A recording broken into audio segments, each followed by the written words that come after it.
د هغوی بجلکې او ګیټۍ به ښکاره وي، نو هغې سره به د هغوی د پنډۍ هم څه ایسه ښکاره کیږي. نو په دې وجه محمد رسول الله نه پوښتنه وکړه چې د ښځو به څه وي.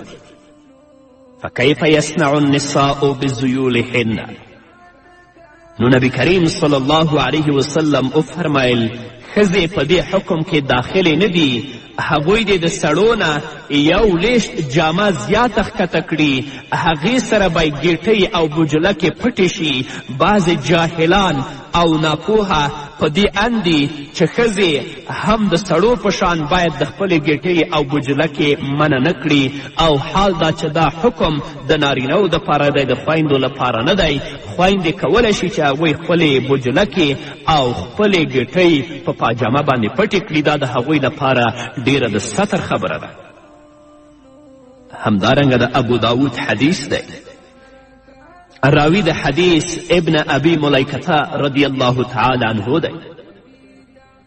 عن ابن ابي مليكة رضي الله عنه قال قيل لعائشة أن امرأة تلبس النعل قالت لعن رسول الله صلى الله عليه وسلم الرجلة من النساء. حضرت ابن ابی ملیکة رضی الله تعالی عنه فرمائی چې ام المؤمنین حضرت عایشې صدیقې رضی الله تعالی عنها ته وویل شو یوه ښځه ده چې هغه نعل یعنې پڼۍ اچوي. ام المؤمنین حضرت عایشې صدیقه رضی الله تعالی عنها ورته فرمائی چې نبی کریم صلی الله علیه وسلم په هغې ښځې باندې لعنت ویلی چې هغه ځان د سړو سره مشابه کوي. د پڼو او د څپلیو استعمال دا نارینهو پورې خاص دی.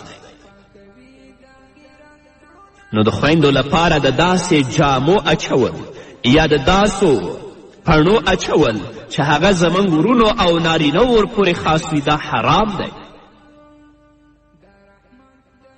د نبی کریم صلی الله علیه وسلم په متعددو احادیثو کې په هغو ښځو باندې لعنت ویل شوی چې هغه ځان د نارینهو سره ورته کوي او ځان مشابه کوي. محمد رسول الله صلی الله علیه وسلم په هغې ښځې باندې لعنت ویلی چې هغه د نارینهو جامه اغوندي.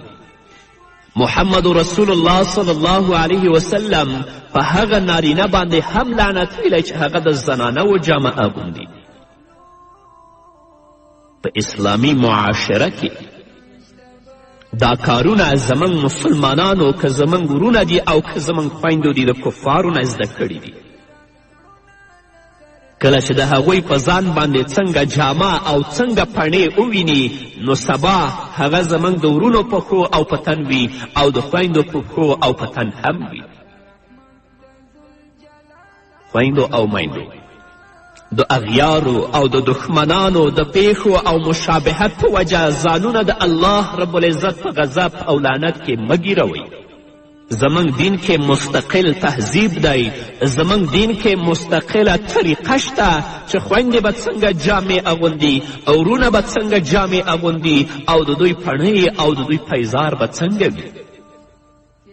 تاسو راشئ د الله رب العزت او د محمد رسول الله صلی الله علیه وسلم د ویناو موافق ژوند تیر کړئ. د هغه چا په لار چې تاسو په دنیا کې روانیږئ الله رب العزت به مو د قیامت په ورځ هم د هغو په صف کې حشروي. نن دی که د الله او د محمد رسول الله ومنله الله رب العزت به د آخرت په ورځ د خپلو نیکانو او بندګانو په صف کې حشر کړي. الله به د هغو سره جنت ته ولیږي. هو که د هندوانو نه او د اسلام د دښمنانو نه متاثره شوې جامه د هغو په شان، اخلاق د هغو په شان، کردار و رویه د هغو په شان، الله رب العزت به د آخرت په ورځ د هماغو په صف کې حشروي. همدارنګه دیلمي او صاحب د کنز العمال د حضرت ابي امامه رضی الله تعالی عنه یو مرفوع حدیث را نقل کړی.